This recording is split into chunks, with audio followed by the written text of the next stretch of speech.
So we love to thank everyone for coming. And so we just want to start off with a prayer. And when we get to a prayer, we just like to think about memory lane. And some of us youngsters, we wasn't here. A lot of us born in the nation. So I thought I'd pray first. You're always supposed to thank God, as He's always ever present. أعوذ بالله من الشيطان الرجيم بسم الله الرحمن الرحيم الحمد لله رب العالمين الرحمن الرحيم مالك يوم الدين إياك نعبد وإياك نستعين اهدنا الصراط المستقيم صراط الذين أنعمت عليهم غير المغضوب عليهم ولا الضالين.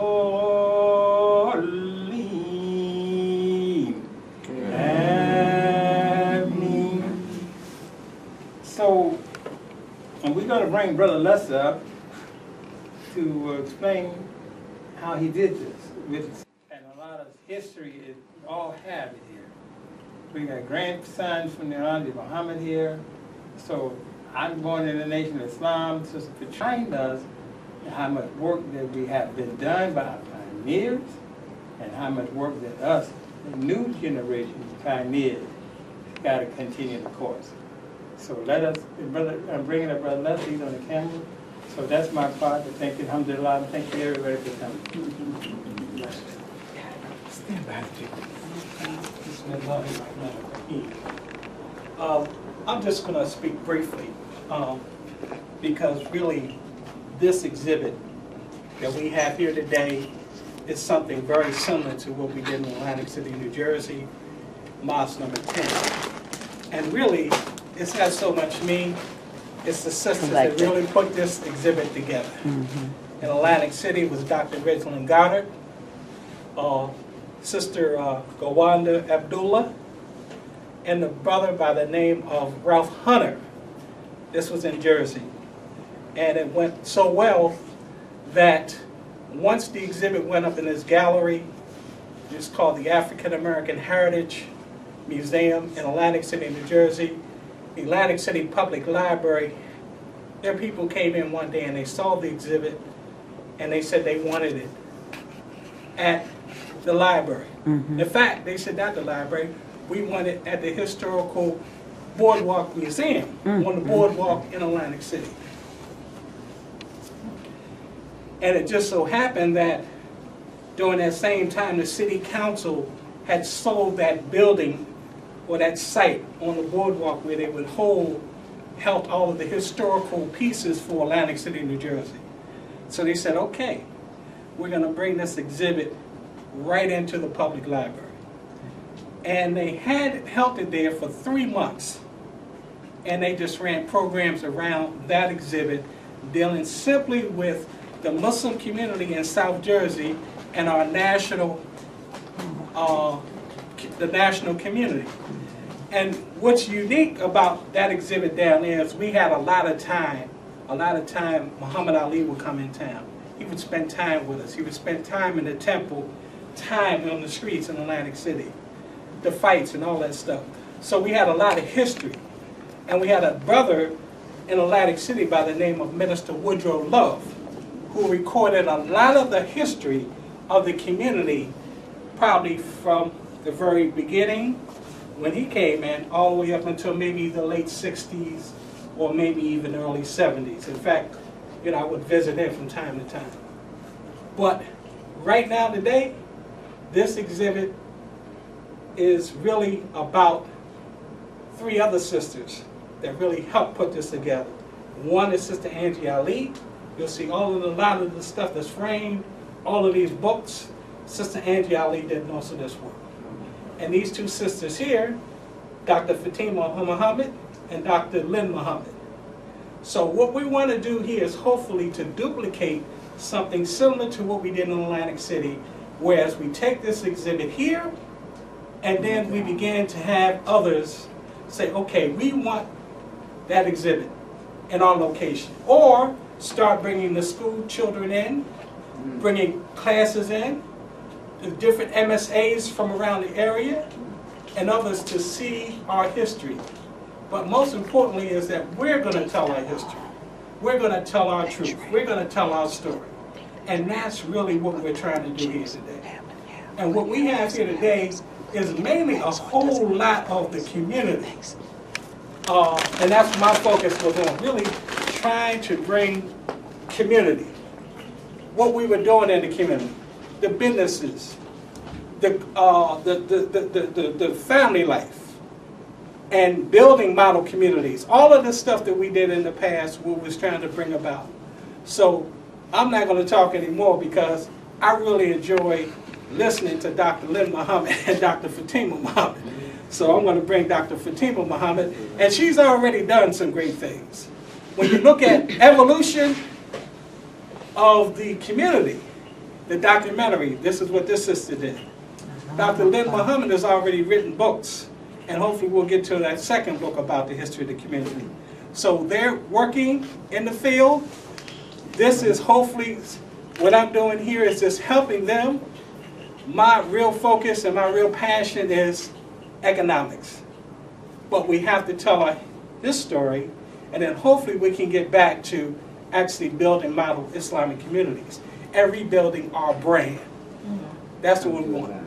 Thank you, Dr. Lynn Muhammad. Dr. Fatimah Muhammad. All right. Assalamu alaikum. Thank you, Brother Lester, for bringing me into this. Officially, this gallery exhibit idea, it means so much because it's making our story official. We're not worried about somebody else telling our story for us. We are our own voices, and so I'm so glad to be able to be a part of it. And like he mentioned, I did make,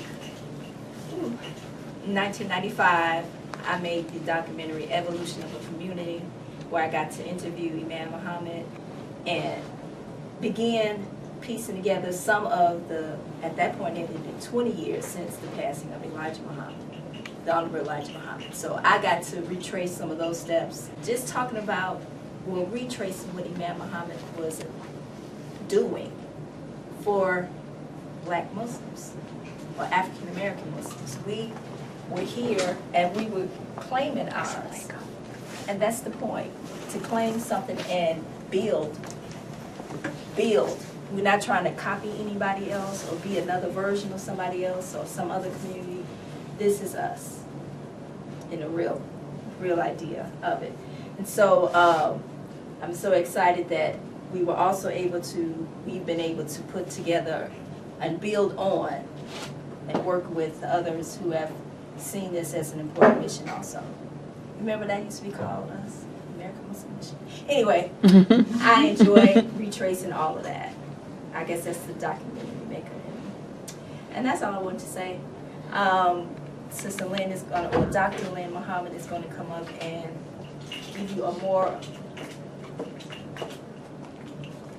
use the right words for how to explain what this is and what this transition from the Nation of Islam to Al-Islam really means for us as a gallery exhibit, and the idea that this is going to be the new model of how we talk about us.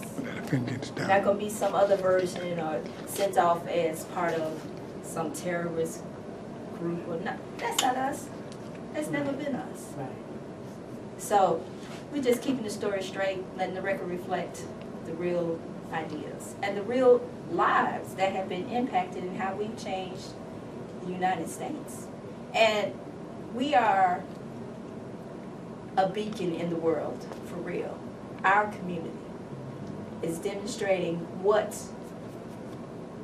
the whole Black experience has been about and what Al-Islam did to add to that and make that meaningful so that we can be meaning makers. All right, that's all. Thank you. I want to welcome all of you all. I'm going to give you a little bit of history on the location where we are, and then go immediately into the unveiling of the pieces that we have. This location that we're in right now is actually my husband's business. It's called Caremac Photos. And when Nafisa and I first got together and we were talking about our experience in this community, we both had a desire to give back. We grew up in this community, we both had a desire to give back. And one of the things that Nafis constantly said that he wanted to do was to tell the story of the community as we lived it. Not still shots, not candid, not shots that you would post shots. He wanted to tell the story from the perspective of the people that were doing the work, that were engaged in the work, and not necessarily those who were just posing for the pictures. So he spoke about having a place where youth could come and learn from us and experience what we had experienced. So we were talking about a business piece, which included maybe a way for people to sit down and eat a little bit and just socialize. But while that was happening, there would be things around them that would allow them to learn. So create an environment that allowed them to learn. So we toyed around with the idea a little bit, and eventually he said, oh, I want to take pictures and capture the history. So we were taking these pictures, and then we were like, okay, we can do more with that. We went to the Smithsonian Museum, African American History Museum. They came to our community. They received artifacts from us. It was great. Everybody was feeling very positive about it. I know I was. I know a lot of people that contributed to the event, their artifacts to the event that was put together, eventually put together. It was great. We went there. We were about that much of what they had. And what they showed was from us from the 70s. It was us mixed in with the efforts of Hampton and the individuals who were responsible for the Black Panther Party and a lot of the things that we were doing in the militant 70s. And it showed a very militant us. And I was like, okay, that was a piece of us, but that's not who we really were. And I'm still looking in the rest of the museum for us as a group, and I didn't see it. So after we went through all the different, it's based on a timeline, so after we went through all the different time periods, and we got to the end, there was this big, huge screen, and they had pictures and pictures and pictures. And the pictures included pictures of us, but there were no captions, there was no explanation. It was just the pictures. I was like, okay, if you know the history, that's powerful, but if you don't know the history, you're like, what's going on? So I saw that as a contribution, but not a great contribution. And I went to the DeSable Museum, Hyde Park, Chicago, not too far from where I went to school for most of my school experience. I'm thinking the DeSable Museum is part of African American history. Maybe, let's go see, took my students this past summer. The only part of African American history in that museum that reflected us was in the bookstore, and it was a picture of El-Hajji Malik Shabazz and Muhammad Ali shaking hands. No explanation, just a picture being sold in the bookstore. That's it. And we covered pretty much the museum. Now I know at one point they had a piece on our history, but it was not a standard piece that they kept in there. So it was a Juma Friday when we were on this field trip, and I happened to go to Juma at the Mosque Cares, and I ran into Brother Lester, and I was hot because I'm like, when is our history going to be told correctly? And he told me about this. He told me about what had been done in Atlantic City that he explained at the beginning, and he brought up the suggestion because he knew that we had the space, and my husband had already been talking about showcasing our community. He was talking about doing it in different formats. And so, alhamdulillah, Allah brought all of us together at the right place at the right time so that we could be able to do this. And so that's the history of how we wound up doing this. So in line with what, we have a businessman right here who was in business when I was a child. His daughter went to school with my sister, and they're still friends to this day. And he has been in business, and he has a product that was actually developed by our community. He brought a sample with him today. Most of you are already familiar with the name I am, Brother Charles.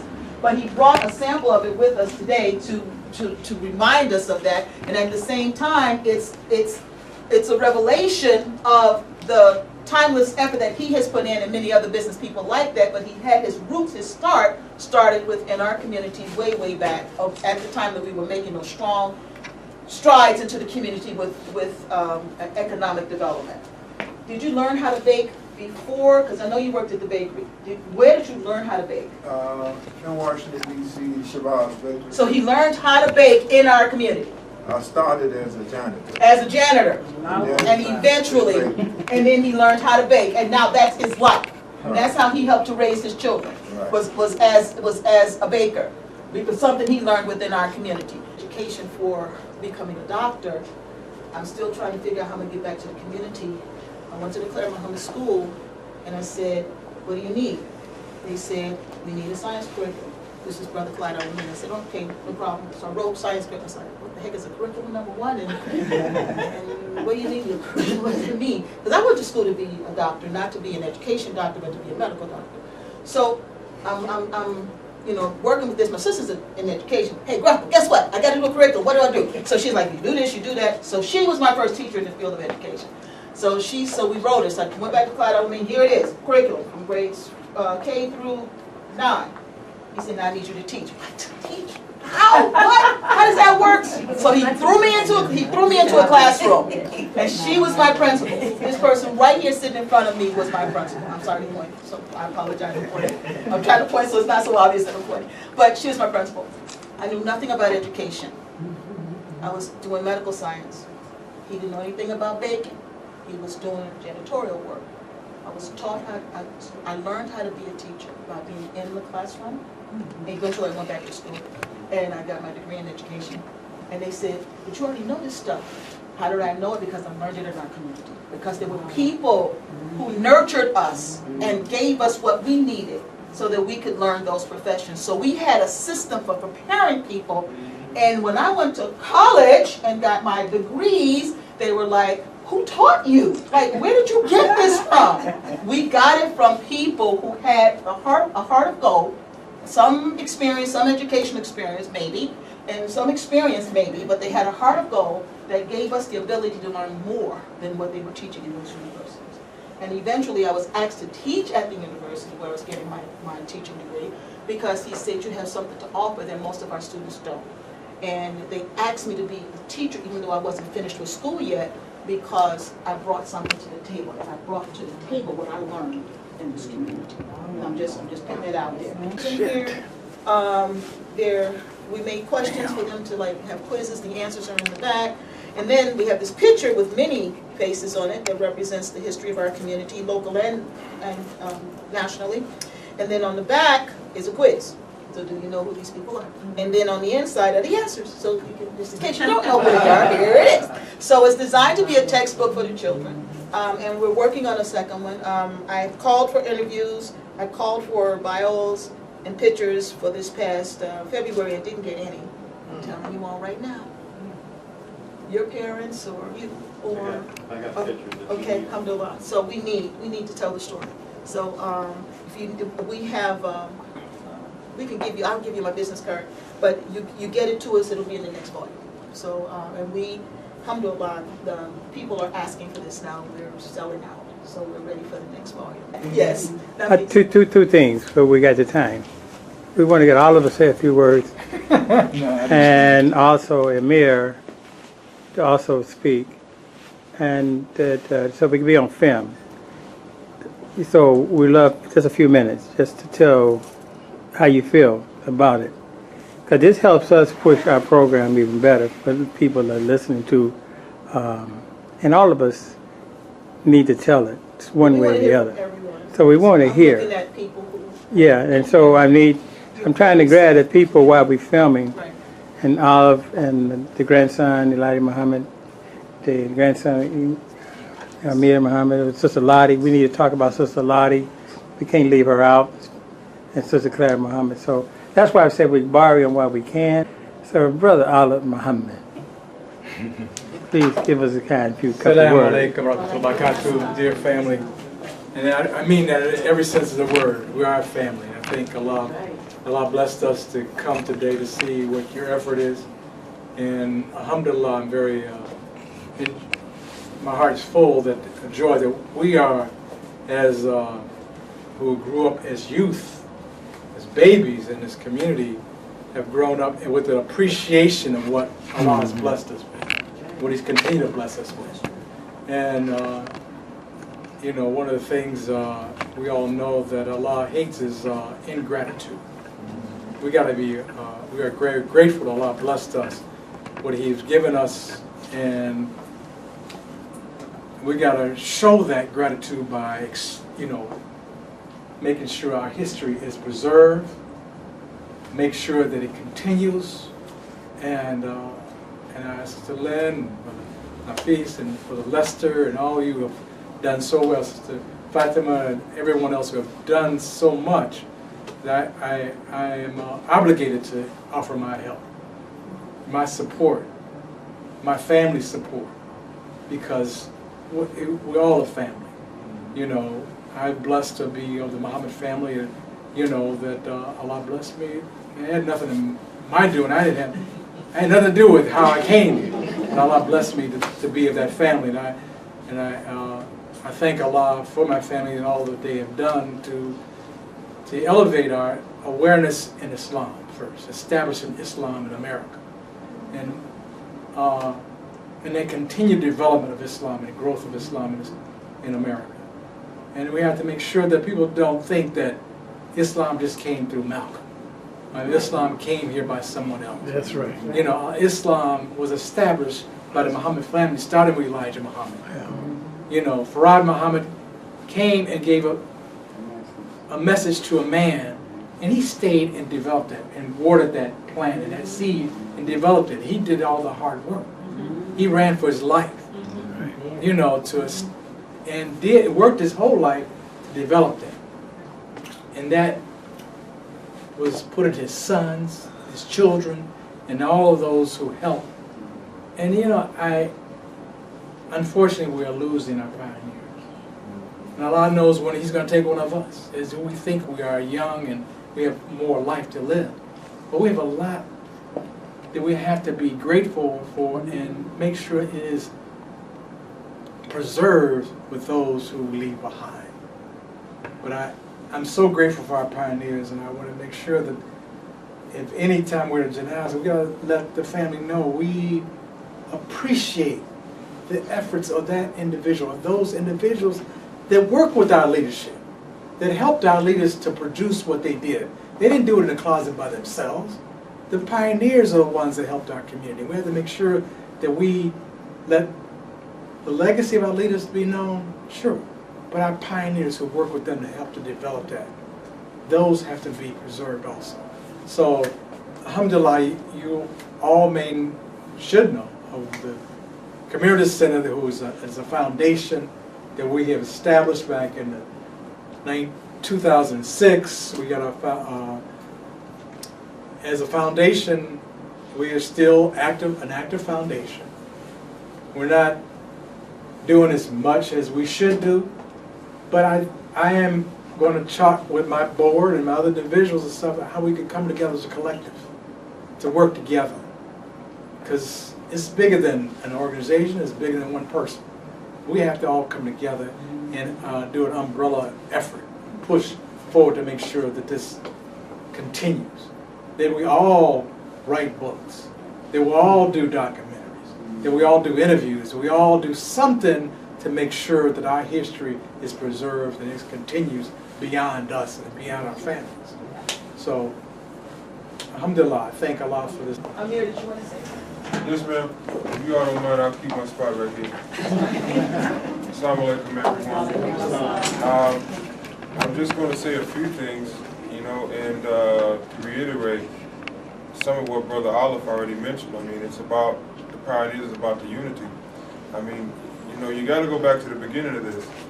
There was one beautifully concerned female that actually introduced the Honorable Elijah Muhammad to Farad Muhammad. That was my grandmother.